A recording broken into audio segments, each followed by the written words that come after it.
ইহুদি এসে একজন মুসলমানের বিরুদ্ধে নালিশ করেছে আল্লাহর নবীর দরবারে। নবীজি সাক্ষ্য প্রমাণ নিয়ে সবকিছু শুনে মিলে রায় দিলেন ইহুদির পক্ষে, মুসলমানের বিপক্ষে। কারে কয় মিজান। তিনি চলে গেলেন হযরত ওমর রাদিয়াল্লাহু তাআলা আনহুর কাছে। কপাল কত খারাপ, তার কাছে গিয়ে বলছেন, ভাই ওমর, একটা বিচারের সানি করার জন্য আসছি। বলে, সানি আসছো আমার কাছে? পয়লা গেছিলা কার কাছে? গেছিলাম মুহাম্মদ সাল্লাল্লাহু আলাইহি ওয়াসাল্লামের কাছে। দেখেন অবস্থাটা। সবকিছু শুনে মিলে আমি মুসলমান, চান্দা দেই, জিহাদের পয়সা দেই, সাথে সাথে থাকি, জামাতে নামাজ পড়ি, জিহাদের ময়দানে যাই। বিচারটা আমার পক্ষে না হয়ে রাসূল ইহুদির পক্ষে রায় দিয়ে দিলেন। এটা একটা কথা হইল নাকি? আপনি বিচক্ষণ মানুষ, সবকিছু শুনে মিলে আপনি বিচারটার সানি করে দেন। হযরত ওমর বলেন, বাবাজি অপেক্ষা করো, আমি তোমার বিচারে সানি করতেছি, দাঁড়াও। হযরত ওমর ঘরের মধ্যে ঢুকলেন, তরবারি নিয়ে আসলেন, খাপের থেকে তরবারি বার করে হযরত ওমর বলেন, যেই ব্যক্তি আল্লাহর নবীর ফয়সালা করার পর তা মানতে পারে না, তার সানি করতে আসে, তার ফয়সালা তো এই রকম করে করে দিতে হয়। তরবারি মারলেন। একজন রাসূল পাক সাল্লাল্লাহু আলাইহি ওয়াসাল্লাম এক ইহুদির কাছ থেকে ধার করেছিলেন এবং নির্ধারিত তারিখে ধারের টাকা পরিশোধ করেছেন। ওই ইহুদি প্রতিমধ্যে একদিন রাসূলকে ধরে বলছেন, মুহাম্মদ সাল্লাল্লাহু আলাইহি ওয়াসাল্লাম, তুমি আমার কাছ থেকে যে টাকা নিয়েছিলে টাকাগুলি ফেরত দাও। উনি বলছেন, আমি তো টাকা তোমাকে ফেরত দিয়েছি। কয় না, আমি টাকা পাই নাই, টাকা ফেরত দেয়। হুজুর বলছেন দিয়েছি, আর ও বলছে দাও। এমন সময় একজন সাহাবী এসেছেন, বলছেন, হুজুর এখানে কি হচ্ছে? হুজুর বলছেন, এই লোকটার কাছ থেকে আমি টাকা নিয়েছিলাম, টাকাটা ফেরত দিয়েছি, তারপরেও সে আমার কাছে বলছে না আমি ফেরত দেইনি। সাহাবী বলছেন, হুজুর আমি জানি আপনি তাকে টাকা ফেরত দিয়েছেন। হুজুর বলছেন, তা কি করে হয়? আমি যখন টাকা গ্রহণ করি তখনও তুমি এখানে উপস্থিত ছিলে না, আর যখন আমি টাকা তাকে ফেরত দেই তখনও তুমি তা দেখোনি, তুমি কোনো সময় এর সাক্ষী ছিলে না, উপস্থিত ছিলে না। তুমি কি করে বলছো যে আমি তার টাকা ফেরত দিয়েছি? তুমি সাক্ষ্য, তুমি যে সাক্ষী তার প্রমাণ কি? কি করে তুমি তা বলছো? সাহাবী বলছেন, ইয়া রাসূলুল্লাহ, আমরা আল্লাহ রাব্বুল আলামিনকে চিনতাম না, অসংখ্য মূর্তি পূজা করতাম, আমাদের বাপ দাদারা 14 গোষ্ঠী মূর্তি পূজা করত। আপনি বলেছেন এই মূর্তি পূজা চলবে না, এক আল্লাহর গোলামি করো, তার দাসত্ব করো। আল্লাহরে দেখি নাই। আপনার কথা মতো মা বাপের ধর্ম পরিত্যাগ করে, হাজার হাজার শত শত মূর্তিগুলিকে পরিত্যাগ করে এক অদেখা আল্লাহরে বিশ্বাস করেছি, দেখি নাই। আপনি বলেছেন ফেরেশতা আছে, দেখি নাই, বিশ্বাস করেছি। আপনি বলেছেন জাহান্নাম আছে, বেহেশত আছে, দেখি নাই, বিশ্বাস করেছি। আপনি বলেছেন এ দুনিয়া এই জীবন জীবন নয়, আর একটা জীবন আছে, ওখানে আমাদেরকে উপস্থিত হতে হবে, জবাবদিহি করতে হবে আল্লাহর দরবারে। দেখি নাই, সাক্ষী পাই নাই, তবুও আপনার কথা মতো বিশ্বাস করেছি। হে আল্লাহর নবী, কোন সাক্ষ্য প্রমাণ ছাড়া শুধুমাত্র আপনার কথা মতো যদি এতগুলি বড় বড় কথা বিশ্বাস করতে পেরে থাকি, তাহলে ইহুদির এই মাত্র কয়েকটা টাকা ফেরত দিয়েছেন এ কথা কেন বিশ্বাস করব না? অবশ্যই ফেরত দিয়েছেন, কোনো সন্দেহ নেই। গভীর রজনীতে আল্লাহর নবী ঘুমিয়ে আছেন। গভীর রাত্রে মক্কা শরীফে হযরতে জিবরাইল এসে বলেন, আসসালামু আলাইকা ইয়া রাসূলুল্লাহ, ইন্নাল্লাহা ইয়াকরাউকা সালাম। হুজুর, আল্লাহ আপনাকে সালাম বলেছেন। আর আমি দেখে এলাম আপনার ঘরের চতুর্দিকে কাফেরেরা তরবারি নিয়ে দাঁড়ানো। মেহেরবানি করে আপনি ঘুমের থেকে জেগে হিজরত করে মদিনায় চলে যান। নবীজি ঘুমের থেকে জাগলেন, হযরত আলীকে ডেকে বলেন, আলী রে, আমার বিছানার উপরে আরাম করে ঘুমায় থাকো, শুয়ে থাকো, আল্লাহর অর্ডার হয়েছে, আমি মদিনার দিকে চললাম। আমার ভাইরা, হযরত শেরে খুদা আলী রাসূলের দিকে তাকিয়ে বলেন, ইয়া রাসূলুল্লাহি, আপনার বিছানায় আপনার চাদর, আপনার কম্বলখানা গায়ে দিয়ে আমি শুয়ে থাকবো। সকালবেলায় কাফিরি বেঈমানেরা এই ঘরের মধ্যে ঢুকে আপনার বিছানায় আপনার চাদর মুড়ি দিয়ে আমি আলীকে তারা মুহাম্মদ মনে করবে, আর আমাকে মুহাম্মদ মনে করে তাদের তরবারি দিয়ে তারা আমাকে টুকরা টুকরা করে জমিন থেকে বিদায় করে দেবে। আমি আলীর দিলের মধ্যে কোনো দুঃখ কষ্ট থাকবে না, বরং আমার মনের মধ্যে এটাই তৃপ্তি হবে যে আমি আলীর জীবনের বিনিময়ে আল্লাহর নবী দুনিয়ায় বেঁচে আছেন। ভাইরা আমার, নবীজি ঘরের থেকে বেরোলেন, ঘরের থেকে বেরিয়ে দেখেন চতুর্দিকে কাফেরেরা, হাতে এক মুষ্টি বালু নিলেন, শাহাতিল ওযু করে দম করে বালুটা ছাড়িয়ে দিলেন। চতুর্দিকে কাফেরে দাঁড়ানো, কাফেরদের চোখে বালু চলে গেল। বালি চোখে গেলে অবস্থাটা কি হয় আপনারা জানেন। দুই হাত দিয়া চোখ রগড়াতেছে কাফেরেরা। নবীজি সরে গেলেন, একটা কাফেরও দেখতে পেল না কোন ফাঁকে নবী চলে গেলেন। পরবর্তী সময় আল্লাহ রাব্বুল আলামিন নবীকে ডেকে বলেন, ওয়া মা রামাইতা ইয রামাইতা ওয়ালাকিন্নাল্লাহা রামা। ও নবী, আপনি নিক্ষেপ করেন নাই যখন আপনি নিক্ষেপ করেছিলেন, আপনি শুধু বালুকণা ছেড়ে দিয়েছিলেন, আর আপনার ঘরের চতুর্দিকে কাফেরদের চোখে বালু কণা পৌঁছে দেওয়ার দায়িত্ব আমার হুজুরাত গ্রহণ করেছিল। সুবহানাল্লাহ, সুবহানাল্লাহ। আমার ভাইরা, নবীজি হযরত আবু বকরের বাড়িতে গেলেন, দরজায় গিয়ে আস্তে করে নক করেছেন। দরজায় গিয়ে আস্তে করে নক করলেন, ভিতর থেকে আওয়াজ এলো, কে? ভিতর থেকে লাব্বাইকা সাদাইকা বলে হযরত আবু বকর বেরিয়ে এলেন। আল্লাহর নবী জিজ্ঞাসা করলেন, আবু বকর রে, এক ডাক দিলাম আর তুমি এক ডাকে সাড়া দিলে, তুমি কি ঘুমাও নাই? হযরত আবু বকর বলেন, ইয়া রাসূলুল্লাহ, আপনি বলেছিলেন আমাকে সাথে নিয়ে হিজরত করবেন। আমি চিন্তা করেছি না জানি কত গভীর রাত্রি নবীজি আসেন, আর আমার দরজার কিনারে দাঁড়ায়া নবীজি যদি দাঁড়ায়া দাঁড়ায়া ডাকে আবু বকর আবু বকর বলে, আমি আবু বকর যদি বিছানায় ঘুমায় আরাম করতে থাকে, নবীজির সঙ্গে বেয়াদবি হয়ে যাবে, এই ভয়তে আমি বিছানায় না শুয়া এই দেওয়ালের সঙ্গে দাঁড়ায়া দাঁড়ায়া ঘুমাচ্ছিলাম। ভাইরা আমার, নবীজি হযরত আবু বকরকে নিয়ে চললেন, কাবার দিকে তাকালেন, বাইতুল্লাহ শরীফের দিকে তাকায়া নবীজি চোখ থেকে দর দর করে পানি পড়ে আর ডাকে বলে, রে খানায় কাবা, ওরে কাবা, বড় আশা ছিল তোর খেদমত করব প্রাণ ভরে, কিন্তু তোর নিষ্ঠুর সন্তানেরা তোর কাছে আমারে থাকতে দিল না রে। নবীজি হযরত আবু বকরকে নিয়ে মদিনার দিকে না গিয়া উল্টা পথে জিয়াদ মহল্লার ভিতর দিয়া, মিসফালার ভিতর দিয়া, সাবাব জাবালের সরে দুইটা পাহাড় পাড়ি দিয়া জাবালে সুরে যখন উঠলেন, ফজরের রক্ত হয়ে গেল। হযরত আবু বকর বলেন, হুজুর, গুহার একটা পায়া গেছি, এর মধ্যে ঢুকি, তা না হলে কাফেরেরা দেখে ফেলবে। হুজুর, আপনি বাইরে বসেন, আগে আমি ভিতরে ঢুকি, যেহেতু গুহার মধ্যে সাপ বিচ্ছু থাকতে পারে, যদি কোনো সাপ বিচ্ছু থাকে আঘাত আমার প্রতি আসুক, আল্লাহর নবী মাহফুজ থেকে যাক। হযরত আবু বকর গুহা সাফ করে হুজুরকে ডাকলেন। হুজুর বলেন, আবু বকর, সারা রাত হেঁটে হেঁটে পা বেদনা হয়ে গেছে, তুমি বসো, তোমার উলুর উপরে মাথা রেখে আমি একটু ঘুমাইয়া যাই। নবীজি আরাম ফরমালেন। হযরত আবু বকর নজর করে দেখেন গুহার ভিতরে অনেকগুলি গর্ত, কোন গর্ত থেকে কোনো সাপ বিচ্ছু আসে নাকি, রুমাল ছিঁড়ে ছিঁড়ে গর্ত বন্ধ করতেছিলেন। দু একটা গর্ত যা বন্ধ করা গেল না, পা দিয়া হযরত আবু বকর চেপে ধরেছেন।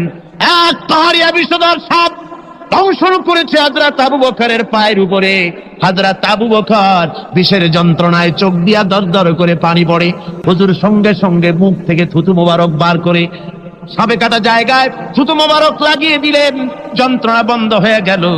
হযরতে রাসূল বলেন, আবু বকর, এত সময় কষ্ট করলে কেন, আগে আমারে বলো নাই কেন, তাহলে তাড়াতাড়ি সেরে যেত, এত কষ্ট তোমার হতো না। হযরত আবু বকর বলেন, ইয়া রাসূলুল্লাহ, এটা তো সাপে কাটার যন্ত্রণা, এর থেকে বেশি যন্ত্রণাও যদি আমার হতো, যন্ত্রণার চোটে যদি আমার কলিজা ছিঁড়েও যেত লাগতো, তবুও আল্লাহর নবী আরাম ফরমাচ্ছেন, নবীর আরামের ভিতরে আমি বিঘ্ন ঘটাতে পারতাম না। ভাইরা আমার, কাফেরেরা খুঁজতে খুঁজতে দুদিন পরে যখন এই জায়গায় তারা চলে এসেছে, এখানে এসে তারা গুহার কাছে পায়ের চিহ্ন শেষ দেখলো। একজন বলে ভিতরে আছে, আর একজনে বলে নাই, আর একজন বলে আছে, আর একজন বলে নাই। হযরত আবু বকর বলেন, ইয়া রাসূলুল্লাহ, আমরা ধরা পড়ে গেছি, পালাবার কোনো পথ নাই, আমরা তো ধরা পড়ে গেলাম। সূরা তাওবার ভিতরে আল্লাহ রাব্বুল আলামিন এই কথাটা এভাবে তুলে ধরেছেন, ইয ইয়াকুলু লিসাহিবিহি লা তাহজান ইন্নাল্লাহা মা'ানা। আল্লাহ নবী ডেকে বলেন, আবু বকর, ভয় পেও না, আমরা আমরা মাইনরিটি নই, আমরাই মেজরিটি, আমাদের সংখ্যাই বেশি, ওদের ভয় তুমি করো না, কোনো চিন্তা করো না, ভয় পেও না, আল্লাহ রাব্বুল আলামিন আমাদের সাথে আছেন। সুবহানাল্লাহ।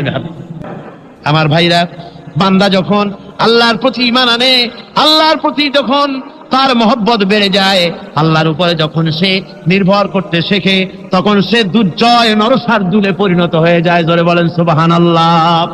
সে বীর পুরুষ, দুর্জয় নরসার্দুল।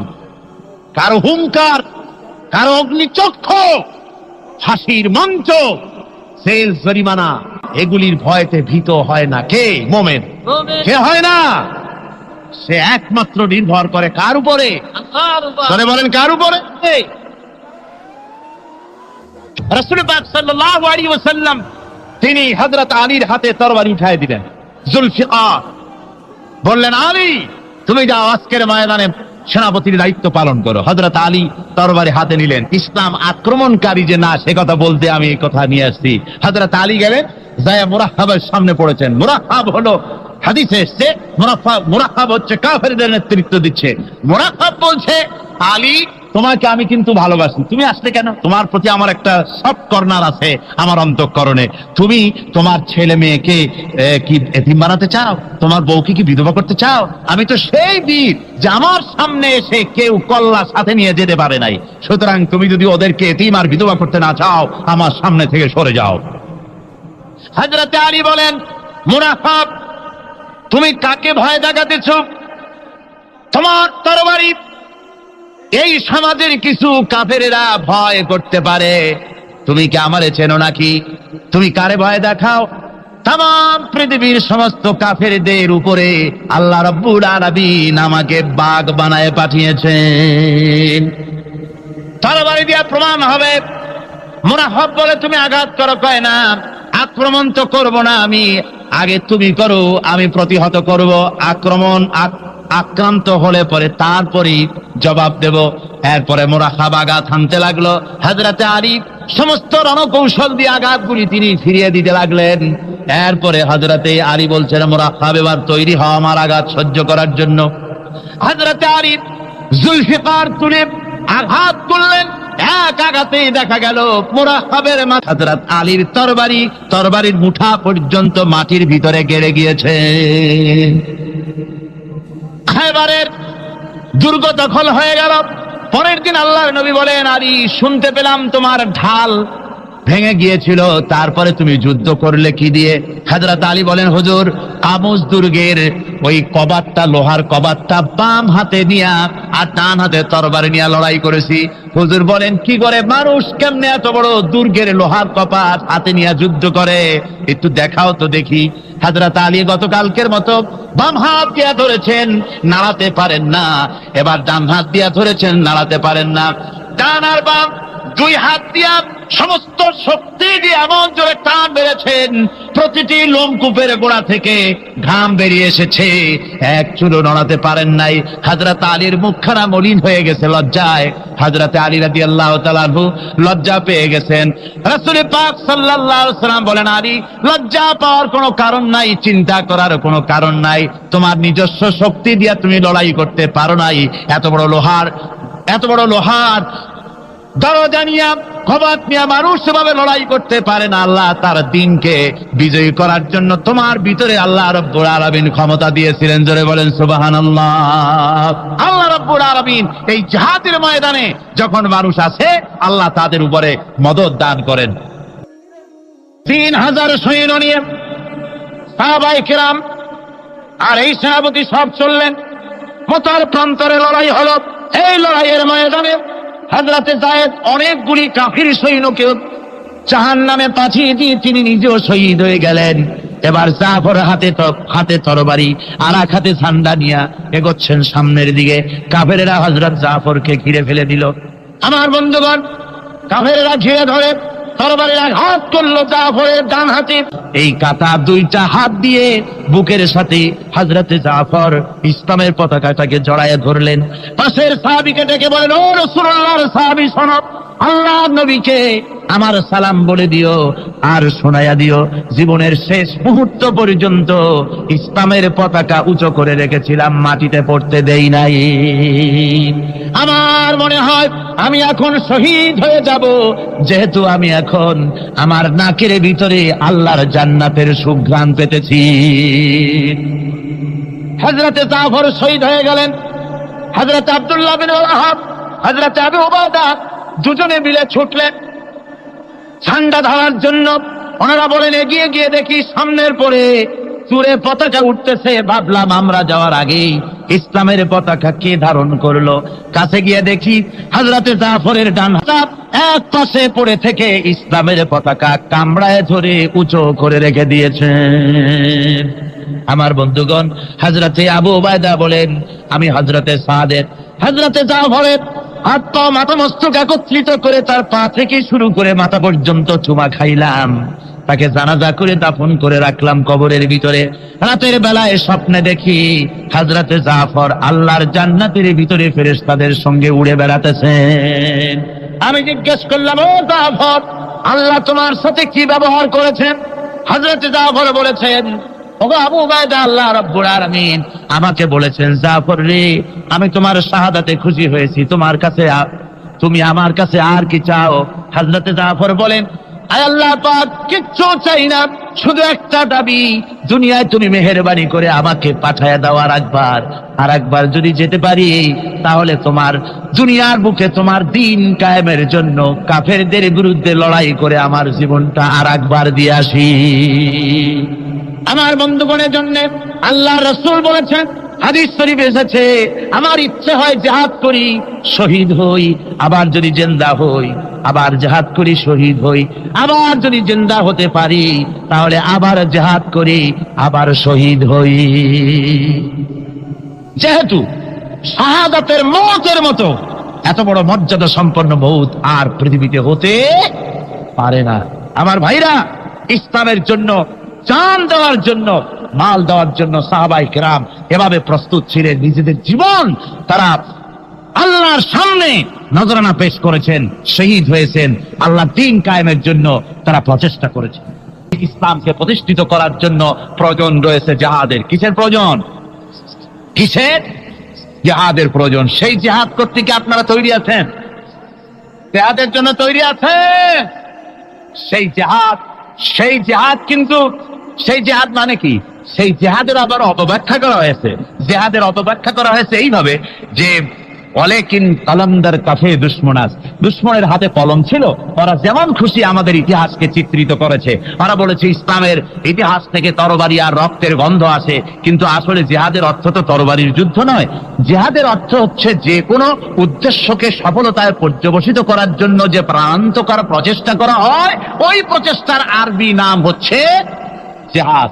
জিহাদ যেটাকে বলা হয়েছে ওটা হচ্ছে যে কোন উদ্দেশ্যকে সফলতায় পৌঁছাবার জন্য যে চেষ্টা, ওই চেষ্টার নাম জিহাদ। তবে এই চেষ্টা করতে গিয়ে যখন বাধা আসে সশস্ত্র, ওই সশস্ত্র বাধার মোকাবেলা সশস্ত্রভাবে করা যেটা, ওইটা হচ্ছে জিহাদের চূড়ান্ত রূপ। কথা বুঝে আসছে? ইসলাম প্রথমে কাউকে আক্রমণ করে না, ইসলাম প্রথমে কাউকে আক্রমণ করে না, আক্রান্ত হলে পরে তারপরে এর জবাব দেয়। ঠিক কিনা? দেখেন না, হযরত আলী রাদিয়াল্লাহু তাআলা আনহু ওই যে খায়বারের যুদ্ধে, সেইখানে কেউ খায়বারের এই দুর্গ মুসলমানদের হাতে আসে না, প্রতিদিন যুদ্ধ হচ্ছে, অথচ যুদ্ধে কোনো ফলাফল দেখা যাচ্ছে না।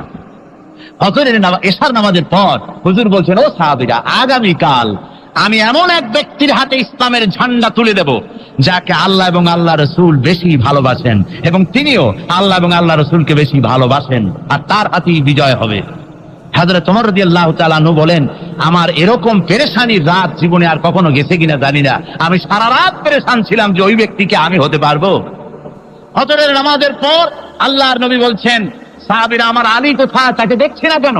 সবাই বলছেন, হুজুর, হযরত আলীর চোখ উঠেছে, তাই নামাজের জামাতে শরীক হতে পারেন নাই। হুজুর বললেন, তাকে নিয়ে আসো। দুজন সাহাবীর কাঁধের উপরে ভর করে হযরত আলী এলেন। হুজুর সাল্লাল্লাহু আলাইহি ওয়াসাল্লাম তার মুখের থুতু মোবারক নিয়ে হযরত আলীর চোখে লাগিয়ে দিলেন, সাথে সাথে আগের থেকেও ভালো দৃষ্টিশক্তি সম্পন্ন হয়ে গেলেন। সুবহানাল্লাহ। আমার ভাইরা, জিহাদের ভিতরে সাহাবায়ে কেরাম আল্লাহর জান্নাতে যাওয়ার জন্য তারা জিহাদ করেছেন। তারা দেশ দখলের জন্য জিহাদ করেন নাই, দিন প্রতিষ্ঠার জন্য লড়াই করা ফরজ। দিন প্রতিষ্ঠার জন্য লড়াই করা কি? জোরে কোন কি?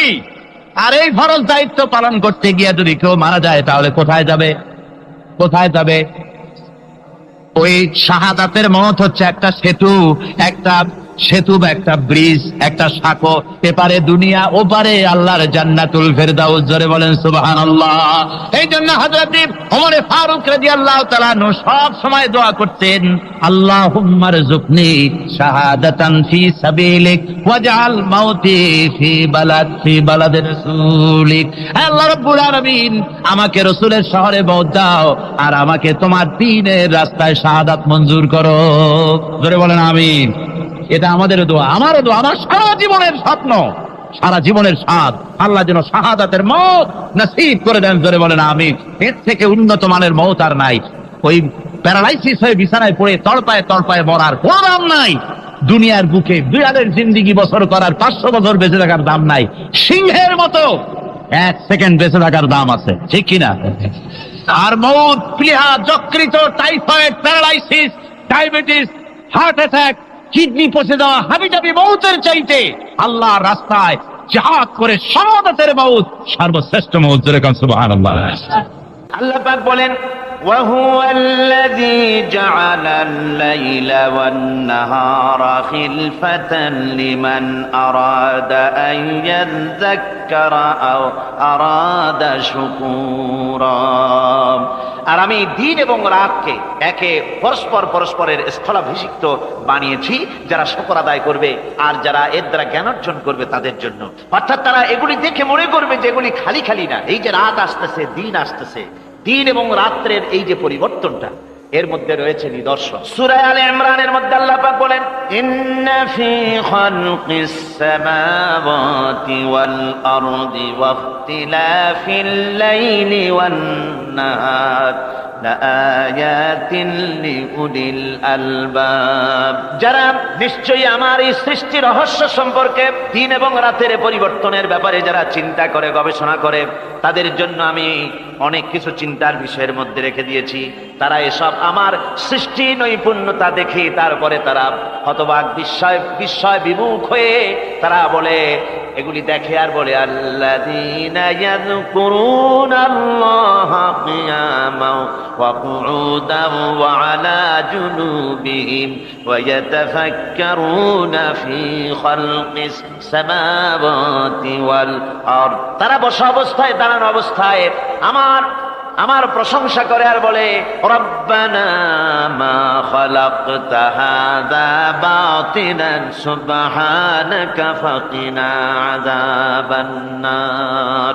আয় আল্লাহ পাক, তুমি কোনো কিছু খেল তামাশার বিষয়বস্তু করে তৈরি করো নাই, অতএব জাহান্নামের শাস্তি থেকে তুমি আমাকে রক্ষা করো। আল্লাহর নবী বলেছেন, আল্লাহর সৃষ্টি নৈপুণ্যতা সম্পর্কে যদি কোনো বান্দা 1 ঘন্টা চিন্তা করে, 1 ঘন্টা যদি গবেষণা করে, চিন্তা করে, রব্বুল আলামিন তার আমলনামায় 60 বছরের নফল ইবাদতের সওয়াব লিখে দেন। জোরে বলেন সুবহানাল্লাহ।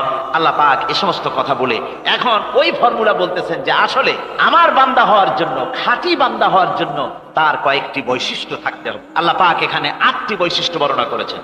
আল্লাহর খাঁটি বান্দা হওয়ার জন্য বৈশিষ্ট্য কয়টা লাগবে? 8টি। বেহেশত কয়টা? বেহেশত কয়টি? আল্লাহ পাক বৈশিষ্ট্য বানিয়েছেন 8।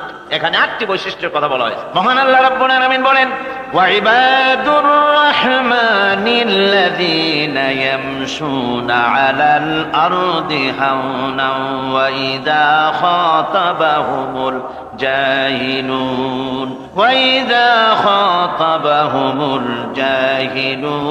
ক্বালু সালামা। রহমানের খাঁটি বান্দা তারা, রহমানের আসল বান্দা তারা যারা নাকি জমিনের উপর থেকে যখন হাঁটে খুব বিনয় বিনম্রতার সাথে তারা চলে। ওয়াইদা খাতাবাহুমুল জাহিলুন, আর যখন জাহিলরা তাদের সঙ্গে কথাবার্তা বলতে আসে তখন তারা তাদেরকে বলে, তোমাদের প্রতি সালাম, এই বলে তারা চলে। অর্থাৎ এই 8টি বৈশিষ্ট্যের প্রথম বৈশিষ্ট্য ধরা হয়েছে চালচলনকে। ইমানদার খাঁটি বান্দা যারা, তাদের চাল চলন সম্পর্কে প্রথম বৈশিষ্ট্য ধরা হয়েছে। তার মানে হচ্ছে নির্লজ্জ, স্বৈরাচার, মাস্তান, গুন্ডা, বদমাশ, অত্যাচারী, এদের চাল চলন এক ধরন। আবার অন্যদিকে ব্যক্তিত্ব সম্পন্ন, মর্যাদাবান, এরপরে শিক্ষিত, ভদ্র, মার্জিত, তাদের চালচলন ভিন্ন ধরনের। এই দুই শ্রেণীর চালচলন কি একরকম হয় নাকি? একরকম হয় না। তার কারণ হচ্ছে ব্যক্তির চালচলনের মাঝেই তার অবস্থাটা বোঝা যায় যে আসলে লোকটি কেমন। আল্লাহ রাব্বুল আলামিন এই কথার দ্বারা এটা প্রমাণ করতে চান যে মোমেন বান্দা যারা হবে, আল্লাহর হবে, তাদের পরিচয় দেওয়া লাগবে না। তাদের চালচলন দেখে, তাদের হাঁটা দেখে, তাদের চলা দেখে, তাদের বলা দেখে, তাদের আচরণ দেখে লোকেরা বুঝতে পারবে যে ইনি হচ্ছেন আল্লাহর একজন খাঁটি বান্দা, একজন মোমেন ব্যক্তি, একথা বুঝতে পারবে। আর সে ব্যক্তি জমিনের উপরে চলবে বিনম্র ভাবে। কোরআনে কারীমে অন্য জায়গায় আল্লাহ রাব্বুল আলামিন বলেছেন, ওয়ালা তামশি ফিল আরদি মারহান ইন্নাকা লান তাখরিকাল আরদা ওয়া লান তাবলুগাল জিবালা তুলা। আমার জমিনের উপরে অহংকারের পদবরে হেঁটো না, আমার জমিনের উপরে অহংকার করে জমিনের উপরে হেঁটো না। তুমি জমিনের উপরে অহংকার করে হেঁটে পদাঘাত দিয়ে আমার এই জমিনকে ফাটায় দিতে পারবে না, আর তুমি লাফ দিয়ে আমার আকাশে, আমার পাহাড়ের উচ্চতাও তুমি ছাড়িয়ে যেতে পারবে না। অহংকার করে কেউ কি পায়ের আঘাত দিয়ে জমিনটাকে ফাটায় দিতে পারে? কি বলেন, পারবে? আর অহংকার করে লাফ দিয়ে পাহাড়ের উচ্চতাও কি কেউ ছাড়িয়ে যেতে পারবে? পারবে না। সুতরাং অহংকার, মোমেন ব্যক্তি যারা, তারা অহংকার করতে পারে না। অহংকার মোমেনের স্বভাব নয়। অহংকার করতে পারে কেবলমাত্র আল্লাহ রাব্বুল আলামিন। অহংকার হচ্ছে আল্লাহ পাকের ইজাদ। অহংকার কে করতে পারেন? আল্লাহ পাক করতে পারেন। মানুষের অহংকার শোভা পায় না। মানুষ, তোমার আবার অহংকার কিসের? এক ফোঁটা নাপাক পানি দিয়ে যার জন্মের উৎস, এমন নাপাক পানি যা শরীর থেকে নির্গত হলে পরে গোসল করা ফরজ হয়ে যায়, এমন এক ফোঁটা নাপাক পানি যার জন্মের উৎস, তার অহংকার কি? অহংকার করবেন আল্লাহ রাব্বুল আলামিন। হাদিসে কুদসির ভিতরে এসেছে, আল্লাহ পাক বলেছেন, যে ব্যক্তি অহংকার করে সেজন্য আমার চাদর নিয়ে টানাটানি করে। জোরে কর নাউযুবিল্লাহি মিন যালিক। সুতরাং মোমেন বান্দা যিনি হবেন, আল্লাহর খাঁটি বান্দা, রহমানের খাঁটি বান্দা, সে ব্যক্তি কখনো জমিনের উপর অহংকারের সাথে চলাফেরা করবে না, বরং তার চাল চলন হবে অত্যন্ত বিনম্র। আর কি? আর হলো জাহিলদের সঙ্গে সে কোনো বিতর্কে লিপ্ত হবে না। জাহিলরা গালাগালি দেবে, গালাগালির জবাবে সে গালাগালি দেবে না। জাহিলরা অত্যাচার করবে, অত্যাচারের জবাবে সে অত্যাচার করবে না, বরং তাদেরকে দেখলে, তারা অত্যাচার করতে আসলে, তারা গালাগালি দিলে তাদের জবাবে ইদফা বিল্লাতি হিয়া আহসান, তাদের জবাবে তাদেরকে সালাম দিয়ে সেখান থেকে তারা কেটে পড়বে। সূরা কাসাসে অন্য জায়গায় আল্লাহ রাব্বুল আলামিন একথা আবার এভাবে বলতেছেন, ওয়াইজা সামিউল লাগবা আ'রাদু আনহু ওয়া ক্বালু লানা আ'মালুনা ওয়া লাকুম আ'মালুকুম সালামুন আলাইকুম লা নাবতাগিল জাহিলিন। আল্লাহ পাক বলছেন যে যখন মুমিনেরা পরস্পরে মুমিনদের সাথে জাহিলদের যখন দেখা সাক্ষাৎ হয়ে যায়, যখন ঝগড়ায় লিপ্ত হতে চায়, তখন মুমিনেরা, যারা মুমিন বান্দা, আল্লাহর খাঁটি বান্দা, তারা বলবে যে তোমাদের আমলের প্রতিফল তোমরা পাবা, আমাদের কৃতকর্মের ফল আমরা পাবো। সুতরাং তোমাদের প্রতি সালাম, তোমাদের সাথে আমাদের কোনো সম্পর্ক নাই। ঝগড়াঝাটি না করে তারা ফিরে আসবে। আল্লাহ পাক এরপরে বলেন, ওয়াল্লাযীনা ইয়াবীতুনা লিরাব্বিহিম সুজদান ওয়া কিয়ামা। রহমানের খাঁটি বান্দা তারাই আরেকটি বৈশিষ্ট্য, তাদের এই 2 নম্বরের বৈশিষ্ট্য এবার বলা হচ্ছে। রহমানের, আল্লাহর খাঁটি বান্দার 2 নম্বরের বৈশিষ্ট্য সেটা হচ্ছে এই যে তারা রাত কাটায় তার রবের হুজুরে, আল্লাহর দরবারে সেজদা দিয়ে দাঁড়িয়ে থেকে কান্দাকাটি করে তারা রাত গুজরান করে। জোরে বলেন সুবহানাল্লাহ। আর এর বিপরীত যারা, তারা রাত কাটায় রাতের বেলা মদ, জুয়া, সিনেমা, গান বাজনা, অশ্লীলতা, নাটক, হাবিজাবি, গল্প গুজব করে তারা তাদের রাত কাটায়। আর যারা মোমেন বান্দা, আল্লাহর বান্দা, যারা খাঁটি বান্দা, তারা এই রাত তারা আল্লাহর ইবাদতের ভিতর থেকে কান্দাকাটির মধ্য দিয়ে দাঁড়িয়ে দাঁড়িয়ে অথবা সেজদার ভিতরে তারা তাদের রাত কাটিয়ে দেয়।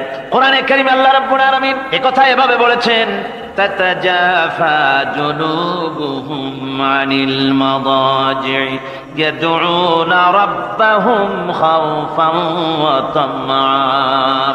আমার মোমেন বান্দারা তাদের পার্শ্বদেশ এবং পৃষ্ঠদেশ বিছানার উপরে বেশি রাত থাকে না। তারা তাদের রবের প্রতি রবের ভয়, আল্লাহর ভয়, আশা এবং আশা পোষণ করে। আর তারা আল্লাহকে ভয় করে তারা বিছান থেকে নিজের পিঠকে আলাদা করে নিয়ে তারা রাতের বেলায় আমার কাছে কান্দে, আমার কাছে দোয়া করে, তারা কান্দে, ইবাদত করে। সূরা যারিয়াতের ভিতরে রব্বুল আলামিন বলতেছেন, কানু কালিলাম মিনাল লাইলি মা ইয়াহজাউনা ওয়া বিল আসহারি হুম ইস্তাগফিরুন। আমার এই মুমিন বান্দাগুলি, আমার যারা তারা সারা রাত ঘুমায় না, রাতের একটা অংশ মাত্র তারা ঘুমায়, সারা রাত ঘুমায় না, একটা অংশ তারা ঘুমায়, আর বাকি অংশটুকু শেষ রাত্রে তারা ওঠে আর আমার দরবারে তারা কান্দে, মাপ চায় আর কাঁদতে থাকে, চোখের পানি ফেলতে থাকে। আল্লাহ রাব্বুল আলামিন শেষ রাত্রে প্রথম আকাশে আসেন। হাদিস, প্রথম আকাশে আল্লাহ রাব্বুল আলামিন এসে দুনিয়ার মানুষকে ডাকেন, কে আছো? গুনাহ করে জীবন বোঝাই করে ফেলেছো, নাফরমানি করেছো, গুনাহ করেছো, অথবা বিপদে পড়েছো, ঋণগ্রস্ত হয়ে পড়েছো, অসুবিধায় পড়েছো, মামলা মকদ্দমায় পড়েছো, আমার কাছে মাপ চাও, আমার কাছে সাহায্য চাও। এই সময় যে সমস্ত বান্দারা আরামকে হারাম করে আল্লাহর দরবারে কাঁদতে থাকে, তাহাজ্জুদের নামাজ আদায় করে যখন হাত তুলে কাঁদে, আল্লাহ পাক তখন এই দৃশ্য দেখে ফেরেশতাদের বলেন, ও আমার ফেরেশতারা, আমার ওই বান্দাগুলি কান্দে কেন? সমস্ত মানুষ যখন ঘুমানো, এই বান্দাগুলি কান্দে কেন বলো? ফেরেশতারা বলে, আল্লাহ তুমি তো ভালো করে জানো।